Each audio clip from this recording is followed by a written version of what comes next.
Мына дагы уже ортосу ийилип калган. Хожайын айтат экен, бул жерден чыгып кеткиле десе, бул эже айтат, жок, үкем түшүп кетсем ham өзүм жооп беремин. Мен кайерге барам деп азыраак ыйлактап айтты эле. Мына суу өтөт экен.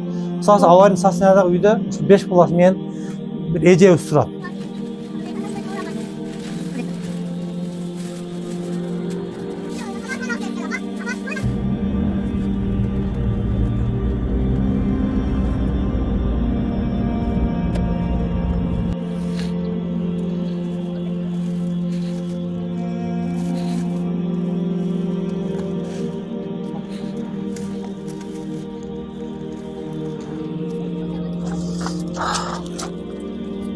Assalamu alaikum wa rahmatullahi wa barakatuh. Hurmatly muhtaram tutanlarım, biz azı bir uyga keldik. Bul eje özü звонок kıldı bizge.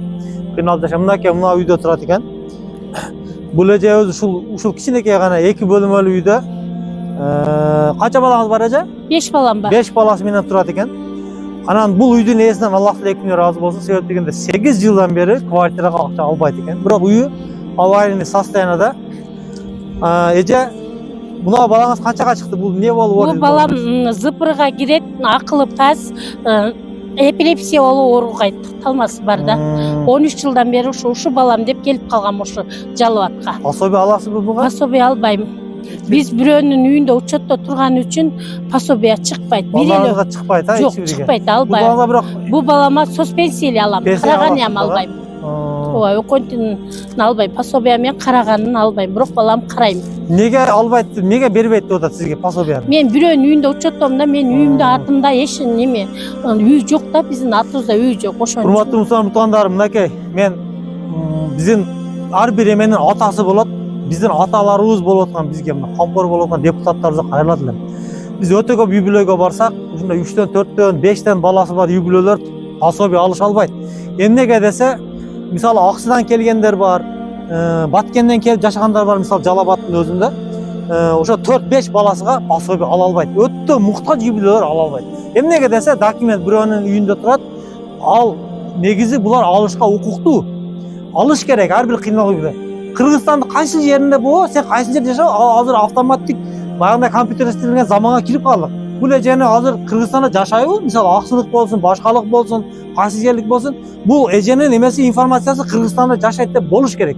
Кайсы район, областка барып жашаса, ал жерден алышка укуктуу. Ушуну мен депутаттардан суранып кетер элем.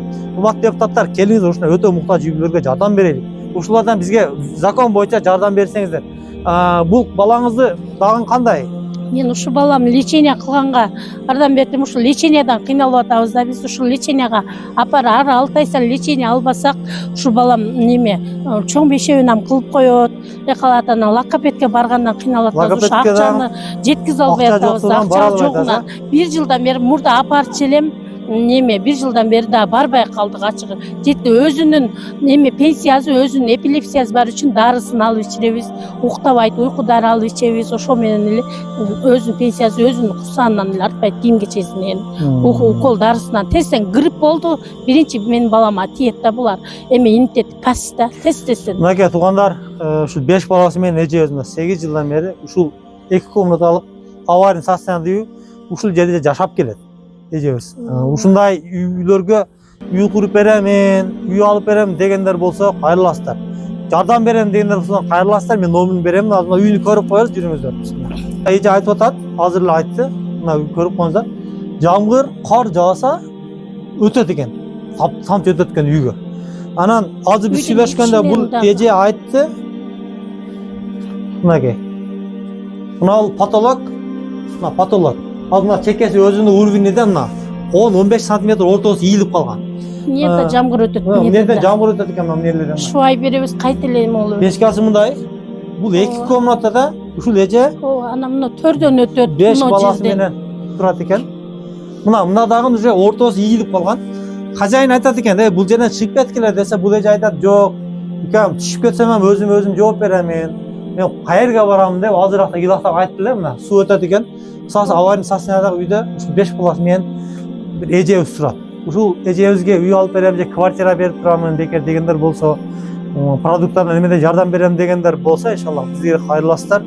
Мына баласын дагы логопедке дагы апара албайт экен азыр. 13 жашка чыккан баласы ушундай майып болуп калыптыр. Мындай өзүнө өзү эме кылбайт экен. Урматтуу мустаматтан бир туугандарым, мынакей азыр мен ушул учурдан пайдаланып, ушул бир окуяны айтып кетишим керек болуп калды. Себеп дегенде, бул биздин заманга чейин бир болгон окуя. Бул окуя өтө таасирлүү. Мына бизде азыр өткөндө кар, жамгыр жаабай койду. Бизде мурдакыдай карлар, жамгырлар жаабай койду. Чын айтканда, чаң көтөрүлүп, бүт балдары фапка көтөрүп барышат, байсакал барышат, баардыгы касал болот. Анан кийин жайды күндөрдө жамгыр жаабайт дагы миллионерлер алып талааларды мисалы алып миллион акча сарптап мисалы дыйканчылык кылып куруп кетет. Неге?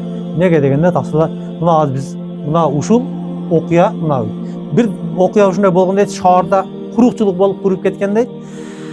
Акыры дейт, бүтүн падыша дейт, бүтүн шаардагыларды тоого алып чыгып, шаардан алып чыгып дуа кылган экен, ыйлап.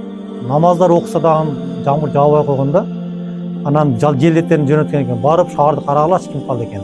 Деп барса шаардын чекесинде бир үйдө ушундай бир тамыр эшик, мына үй ошондой да, тамыр эшик мына жамгыр жааса суу кирип турат. Ошондой үйдө эки кызы бар жесир аял отурган болот да. Эки кызы бар жесир аял отуруп, анан дуа кылып атканда жоокерлер барып кармашат да, силер эмне чыкпадыңар, падышага айткан кылбай койдуңар десе, биз дуа кылып отурабыз дейт. Эмне кылып дуа кыласыңар десе, айткан экен. Биздин үйүбүз жамгыр жаабай деп Аллах Таалага дуа кылабыз деген да. Неге десе дейт, жамгыр жааса үйүбүз тамыр тешик дейт.